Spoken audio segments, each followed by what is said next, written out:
Pregunta 16. Este de nuevo es un caso clínico en el cual nos debemos de centrar en las manifestaciones que nos aportan en el mismo. Es un caso clínico que no es sencillo de enfocar y que nos podemos ayudar por el tipo de respuestas que nos están aportando en el mismo. Nos hablan de una mujer joven que tiene un cuadro articular, con clínica articular, dolores de inflamación articular, donde también nos hablan de la presencia de un dolor de características pleuríticas con la respiración y finalmente también nos hablan que desde el punto de vista analítico han encontrado un recuento de leucocitos bajo. Bien, por lo tanto tenemos esos tres datos fundamentales: clínica articular, serositis, la presencia de dolor pleurítico con la respiración, y también podemos llamar la atención de la presencia de leucopenia analítica. Con estos datos tan imprecisos el diagnóstico no es fácil. Podemos ver el tipo de respuestas que nos ofrece. La primera y la segunda respuesta nos habla de la posibilidad de que el paciente tenga una artritis gonocócica, porque nos hablan de clínica característica de la gonococia y nos hablan también del tratamiento del apisco. Sin embargo, una artritis gonocócica, aunque puede haber una artritis migratoria que dure unos días, el cuadro no se prolongaría, como en este caso, durante varias semanas de evolución. Os recuerdo que la artritis gonocócica aparece después de una infección gonocócica a nivel genitourinario, se produce una bacteriemia y en esta bacteriemia del gonococo puede haber clínica articular con dolores intermitentes, pero sobre todo tenosinovitis, inflamación de vainas tendinosas y la presencia de algunos implantes de gonococo en la piel. ¿De acuerdo? Otra posibilidad que nos plantean es que sea una tuberculosis. Bien, en la tuberculosis en alguna ocasión se puede producir clínica articular, es muy raro, pero en alguna ocasión se puede producir no solo por infección articular, sino síntomas que podríamos considerar reactivos. No tenemos ningún dato radiológico característico de que el paciente tenga tuberculosis, ni el cuadro clínico lo es.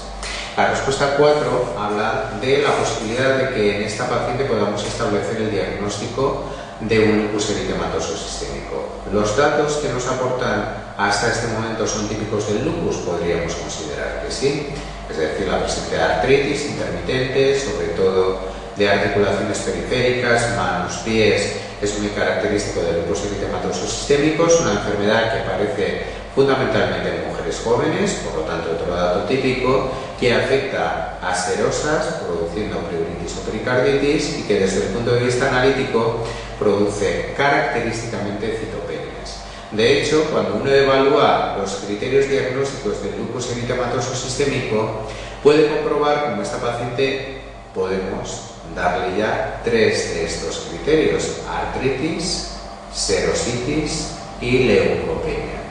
Nos faltaría un cuarto y último criterio para asegurar el diagnóstico.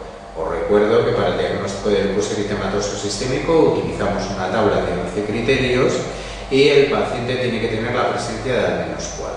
En este caso, consideramos que ya tiene 3 criterios y lo que la respuesta número 4 nos dice es que si la paciente tiene anticuerpos antinucleares, podríamos establecer ya el diagnóstico de lupus eritematoso sistémico.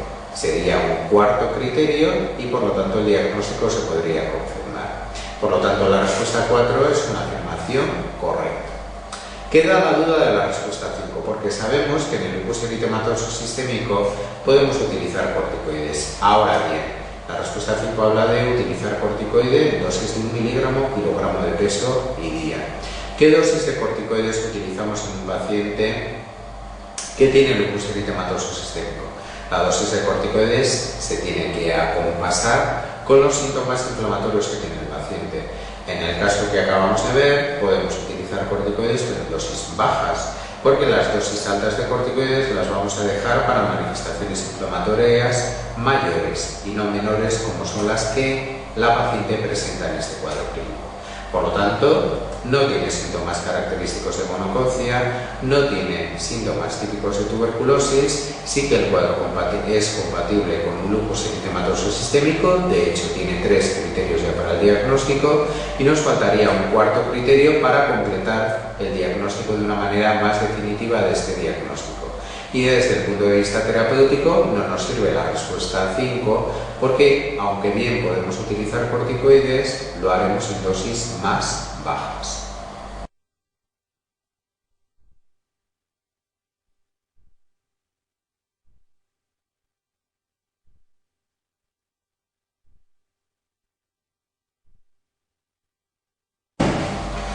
Pregunta 17.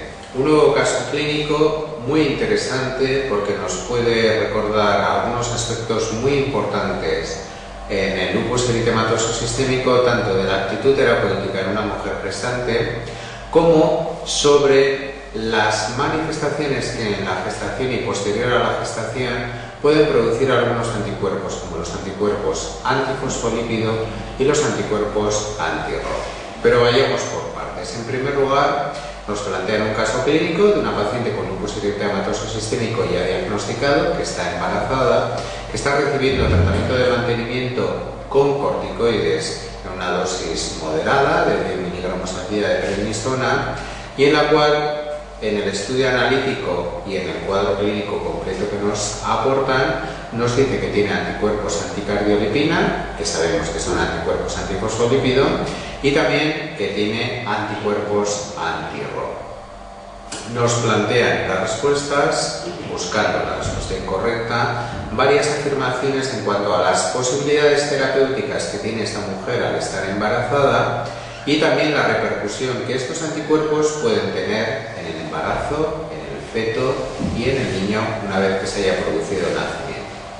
Bien, desde el punto de vista de las posibilidades terapéuticas que tenemos en una mujer embarazada con lupus, que también podrían ser extensibles a mujeres con otras enfermedades autoinmunes que hay que tratar durante la gestación, ¿qué debemos de recordar? En primer lugar, que podemos utilizar corticoides, pero corticoides de vida media, corta o intermedia, como la prednisona o metilprednisolona. Estos corticoides son inactivados en la barrera placentaria y al ser inactivados no pasan al feto y no producen efectos secundarios en el mismo. Sin embargo, si utilizáramos corticoides de vida media larga, como pueden ser la dexametasona o la betametasona, sí que encontraríamos paso de estos corticoides al feto y efectos secundarios en el mismo. Por lo tanto, se recomienda sí la utilización de corticoides, pero de vida media corta, que son los que habitualmente utilizamos más, prednisona, metilprednisolona. La utilización de antiinflamatorios no esteroideos no está muy recomendada, igual que tampoco se recomienda la administración de inmunosupresores. Algunos de ellos pueden ser especialmente tóxicos, especialmente teratogénicos, como puede ser el metotrexate, o también está contraindicada la administración de ciclofosfamida. Dentro de las respuestas nos aportan la posibilidad de utilizar corticoides en caso de que la enfermedad renal progrese. Es una afirmación correcta, siempre que sean de vida media corta, y nos recuerdan la inconveniencia, la contraindicación de utilizar ciclofosfamida, lo cual igualmente es correcto. Por otro lado, una vez que hemos recordado las posibilidades terapéuticas, desde el punto de vista de la enfermedad inflamatoria, también hay que recordar las posibilidades terapéuticas en cuanto a antiagregación y anticoagulación. Si la paciente necesita estar antiagregada durante la gestación, podemos utilizar aspirina en dosis bajas, y en caso de que sea necesaria la anticoagulación, sabemos que la mujer gestante están contraindicados los anticoagulantes orales durante el primer trimestre porque son teratogénicos. Por este motivo se suele elegir la heparina de bajo peso molecular durante toda la gestación para así no tener ningún problema con los anticoagulantes orales. Bien, esto va a tener especial importancia la antiagregación o anticoagulación en caso de que la paciente tenga lo que denominamos un síndrome antifosfolípido. El síndrome antifosfolípido viene mediado por la presencia de anticuerpos antifosfolípido, habitualmente anticardiolipina, que producen alguna manifestación clínica en el paciente, bien trombosis o bien en mujeres embarazadas, la aparición de abortos o muertes fetales. Si la paciente ha tenido trombosis o si ha tenido previamente abortos o muertes fetales, debe de permanecer anticoagulada durante la gestación. ¿Cómo debemos hacer la anticoagulación? Como hemos dicho, con heparina de bajo peso molecular. Además, en algunos casos consideramos adecuado, además de estar anticoagulada, estar antiagregada con aspirina en dosis bajas. Esto generalmente lo hacemos en aquellas que han tenido pérdidas fetales previas, abortos o muertes fetales en embarazos previos. Bien, por lo tanto podemos decir que las mujeres con lupus que tienen un síndrome antifosfolípido tienen que estar anticoaguladas durante el embarazo con heparina de bajo peso molecular. Si han tenido pérdidas fetales previas, además, o abortos, recomendamos que estén antiagregadas junto con la anticoagulación con heparina de bajo peso molecular. Por lo tanto, la afirmación que aparece en la primera de las respuestas es correcta. Nos queda por comentar la respuesta que tiene que ver con lo que denominamos un lupus neonatal. ¿Qué es el lupus neonatal? Sabemos que las mujeres que tienen anticuerpos anti-RO, estos anticuerpos, los anti-RO, pueden pasar de la madre al feto y producir un cuadro de lupus neonatal. ¿En qué consiste el lupus neonatal? Bueno, pues los niños suelen tener lesiones cutáneas similares a las que están relacionadas con los anticuerpos anti-RO en las mujeres que los tienen, fundamentalmente lesiones cutáneas de fotosensibilidad y lupus cutáneo subagudo. El niño, durante unas semanas, sobre todo cuando se empieza a exponer al sol, tendrá lesiones cutáneas que tienden a desaparecer a medida que los anticuerpos que han pasado de la madre durante la gestación van desapareciendo en el niño. Pero también puede producir un efecto secundario especialmente grave, que es el bloqueo cardíaco congénito. Ahora bien, ¿el lupus neonatal aparece con frecuencia en mujeres que tienen anticuerpos anti-RO? La respuesta es no. Se estima en solo un 5% de mujeres que tienen anticuerpos anti-RO las que van a desarrollar sus niños o recién nacidos el cuadro de lupus neonatal. Y dentro de ese 5% la manifestación menos habitual es el bloqueo cardíaco congénito. Por lo tanto, la respuesta a elegir en esta pregunta es la respuesta 3. Aunque es posible que el niño desarrolle un bloqueo cardíaco congénito, la aparición del mismo se debe considerar como poco habitual o excepcional y no como una manifestación que se espere con frecuencia.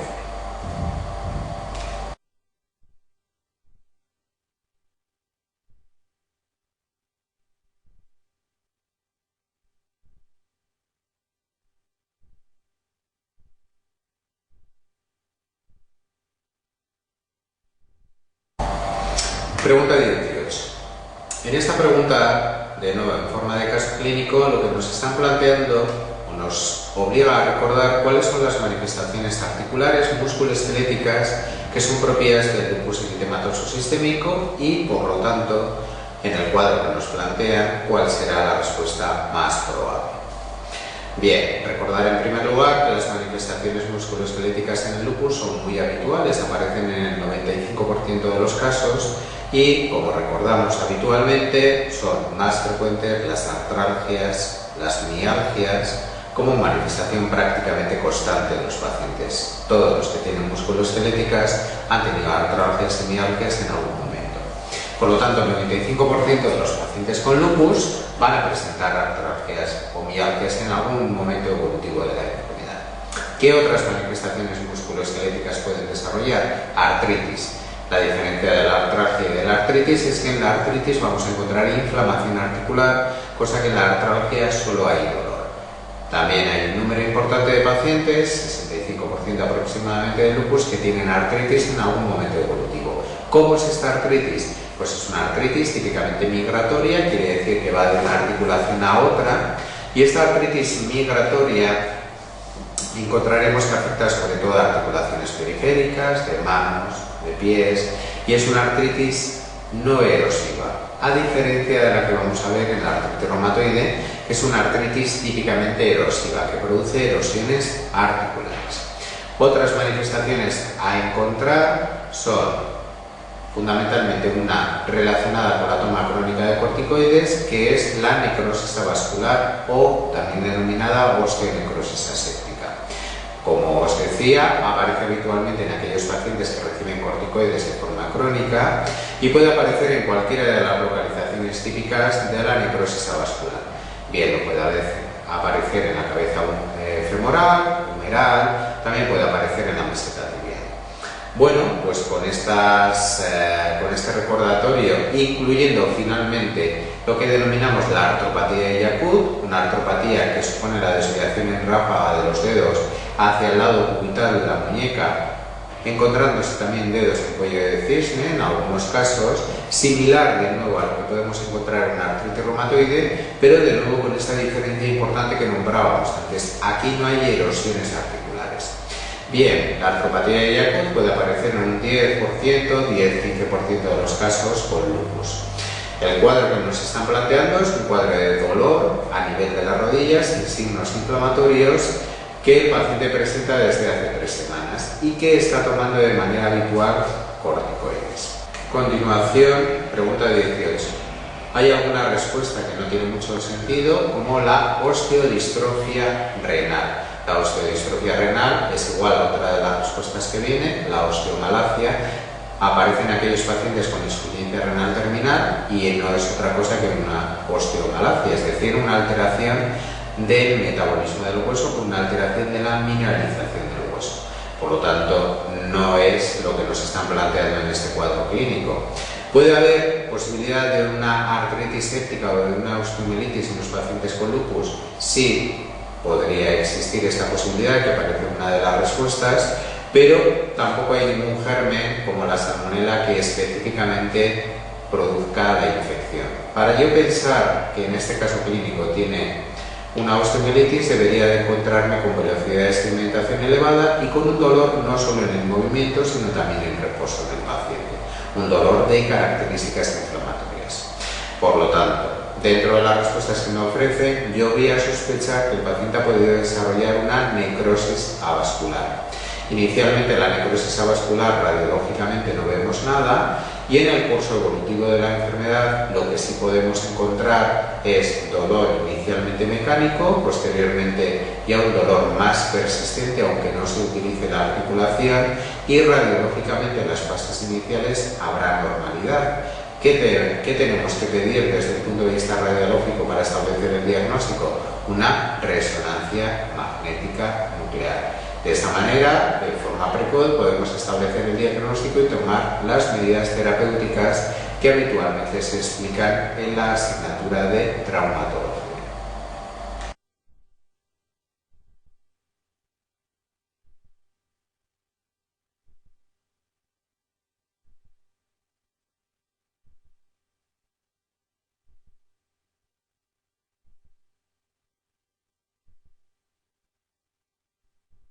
Pregunta 19. Esta es una pregunta teórica sobre la actitud terapéutica que tenemos que tomar en los pacientes con lupus eritematoso sistémico. Como excelente ejemplo de enfermedad autoinmune, el lupus eritematoso sistémico va a ser tratado de manera diferente dependiendo de la intensidad de los síntomas que el paciente presente. En el esquema habitual de tratamiento que os planteamos, utilizaremos antiinflamatorios no esteroideos y o corticoides en dosis bajas, aproximadamente entre 10 y 15 miligramos de prednisona al día o equivalencias similares, en aquellos pacientes que muestran sintomatología inflamatoria leve moderada. ¿Qué podemos considerar como inflamación leve moderada? Por la presencia de artralgias o artritis, la presencia de serositis, la presencia de manifestaciones, como vemos, poco importantes desde el punto de vista inflamatorio y poco importantes desde el punto de vista evolutivo de la enfermedad. En el otro espectro estarían aquellas manifestaciones que son severas porque pueden comprometer la vida del paciente o porque pueden comprometer la función de un órgano vital. En este caso siempre utilizaremos corticoides en dosis altas, 1 o 2 miligramos kilogramo de peso y día de prednisona o metilprednisolona, y se puede acompañar además con la utilización de inmunosupresores.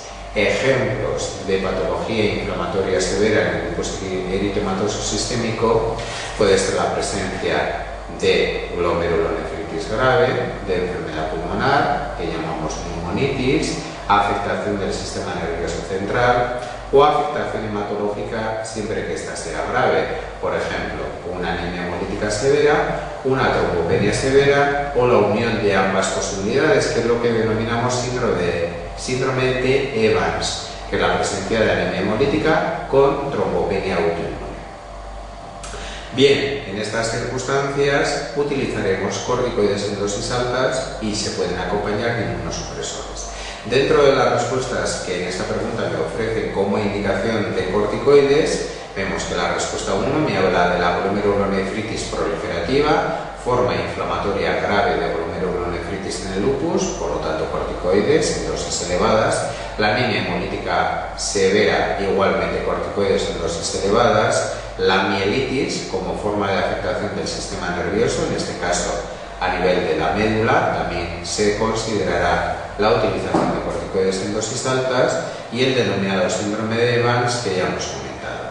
Desde luego, de las 5 respuestas, la manifestación inflamatoria menos grave es la respuesta 5, la serositis, que puede ser tratada con corticoides en dosis bajas o incluso solo con antiinflamatorios no esteroideos.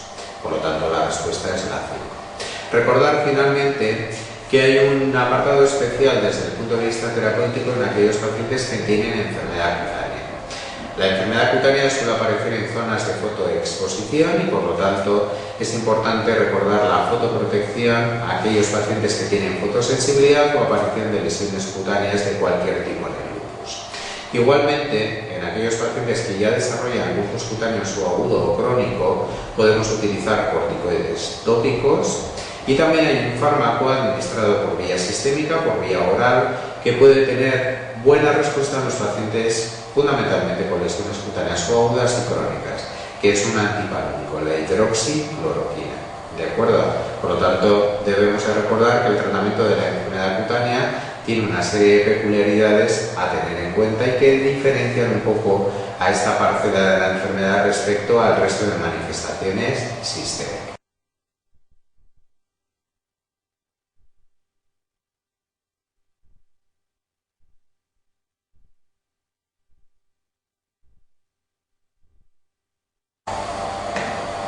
Pregunta 20. Dentro de las posibilidades terapéuticas en el lupus eritematoso sistémico, una parcela especialmente importante hace referencia a la actitud terapéutica que vamos a tomar en los pacientes con enfermedad renal.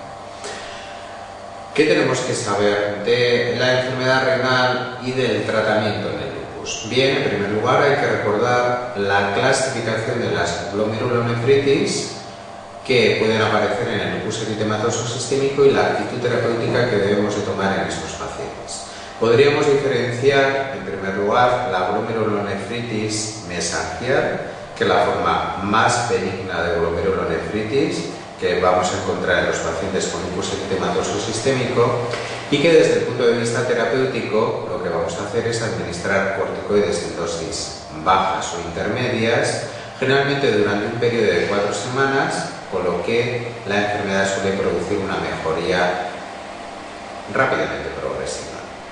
Bien, sin embargo, en aquellos pacientes que tienen enfermedad más severa, glomerulonefritis proliferativas, el tratamiento se tiene que mantener de una forma más continuada. Si tiene proliferativa focal o proliferativa difusa, el tratamiento debe ser con corticoides en dosis elevadas y hasta que no haya adecuada respuesta terapéutica habrá que mantener el tratamiento. En la forma proliferativa difusa, que es la forma activa más grave de enfermedad, se recomienda también la administración de inmunosupresor. Fundamentalmente el más utilizado es la ciclofosfamida en bolos intravenosos mensuales. Finalmente hay otra forma de glomerulonefritis activa, que es la membranosa, de la cual solemos utilizar durante un mes corticoides en dosis altas, aproximadamente de 1 miligramo por kilogramo de peso y día, y posteriormente suspender su administración. La respuesta es variable y en esta forma de glomerulonefritis, sobre todo lo que es llamativa es la presencia de proteína. Bien, por lo tanto, desde el punto de vista global podríamos considerar la mesangial más leve, que puede ser tratada con corticoides en dosis intermedias durante 4 semanas, y generalmente tiene una buena respuesta a este tratamiento corticoideo. La proliferativa focal y difusa, que son las formas más graves, que exigen la administración de corticoides en dosis altas, y en la forma proliferativa difusa con inmunosupresor, y finalmente la membranosa con una, digamos, gravedad intermedia entre la mesangial más leve y las proliferativas más graves, que se suele dar corticoide en dosis alta, 1 miligramo por kilogramo de peso y día, durante 4 semanas, y ver la respuesta que produce esta administración de corticoides. Sin embargo, hay otro detalle especialmente importante que no debemos de olvidar. En el cuadro clínico que nos acaban de nombrar hay una proliferativa que ha recibido tratamiento pero que ha evolucionado de manera desfavorable. Se ha hecho una segunda biopsia y lo que nos están indicando son datos de lo que llamamos cronicidad histológica de la biopsia. Siempre que nos aparezca fibrosis, atrofia en la biopsia, debemos de pensar que sus cambios ya son irreversibles. Por lo tanto, el tratamiento médico que hemos estado aplicando ya no consigue revertir la presencia de fibrosis, de atrofia o de esclerosis. ¿Qué debemos hacer ante esta situación? Es lo que llamamos la forma ya de enfermedad renal terminal, lo que se llama glomerulonefritis con afectación intersticial, fibrótica, forma final de la enfermedad. Ante esta situación irreversible desde el punto de vista terapéutico, lo que nos tenemos que plantear es exclusivamente el tratamiento de las manifestaciones extrarrenales, pero ya no del riñón porque no vamos a encontrar respuesta. Si analizamos las respuestas que nos están dando en esta pregunta, nos tenemos que quedar con la primera de ellas, ¿no? El paciente ya no va a responder al tratamiento médico, por lo tanto tenemos que plantear la realización de hemodiálisis y suspender la medicación esteroidea inmunosupresora que habíamos administrado hasta este momento.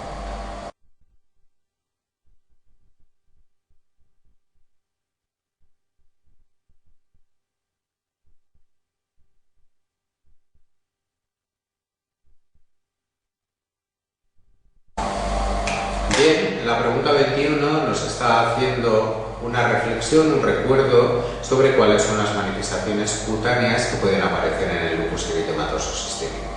Sabemos varias cosas muy importantes en el lupus respecto a la enfermedad cutánea. En primer lugar, para empezar, podríamos recordar que la enfermedad cutánea en el lupus tiene una presencia importante en los criterios diagnósticos. Los 4 primeros criterios para el diagnóstico del lupus eritematoso sistémico son manifestaciones cutáneas, o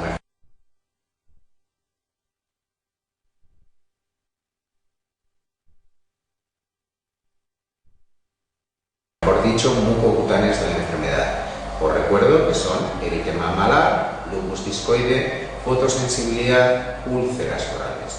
Por lo tanto, ya hay en el diagnóstico de la enfermedad un importante recuerdo de los criterios diagnósticos cutáneos típicos de la enfermedad. Bien, en segundo lugar, ¿cuáles son las manifestaciones cutáneas más importantes que yo debo de recordar? Hay una serie de manifestaciones inespecíficas, como puede ser la presencia de fotosensibilidad, úlceras orales, pero sobre todo me interesa recordar 3 manifestaciones que se consideran más específicas. ¿Cuáles son? El lupus cutáneo agudo. La forma de presentación del lupus cutáneo agudo más típica es lo que denominamos eritema malar en alas de mariposa. Este eritema aparece, como su nombre indica, en la parte lateral de la nariz y también en ambos pómulos, en la cara, formando estas alas de mariposa características. Es la lesión cutánea aguda más típica. En segundo lugar, encontramos lo que denominamos el lupus eritematoso cutáneo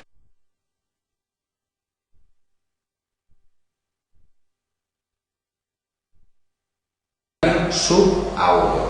Las lesiones subagudas pueden aparecer en 2 formas, una denominada psoriaciforme, similar a la psoriasis, y otra denominada anular policíclica, porque son lesiones redondeadas que tienden a confluir y a hacerse más grandes.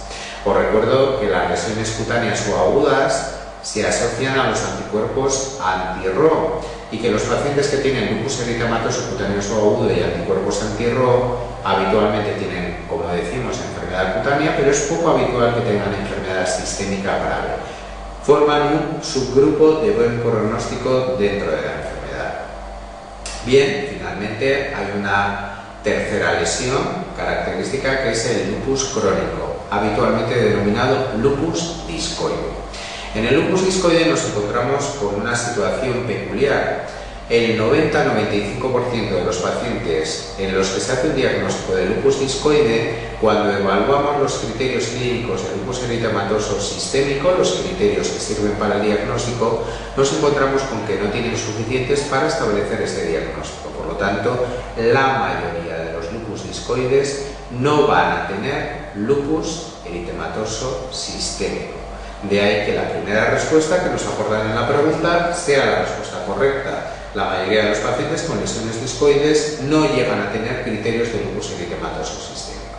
Por lo tanto, es una afirmación correcta. Bien, la respuesta 2 dice la fotosensibilidad es una lesión inespecífica que no utilizamos para el diagnóstico de la enfermedad. Falso, porque hemos dicho que tanto la fotosensibilidad como las úlceras orales, junto con el eritema malar en alas de mariposa y el lupus discoide, son los 4 criterios para el diagnóstico cutáneo que utilizamos en la enfermedad.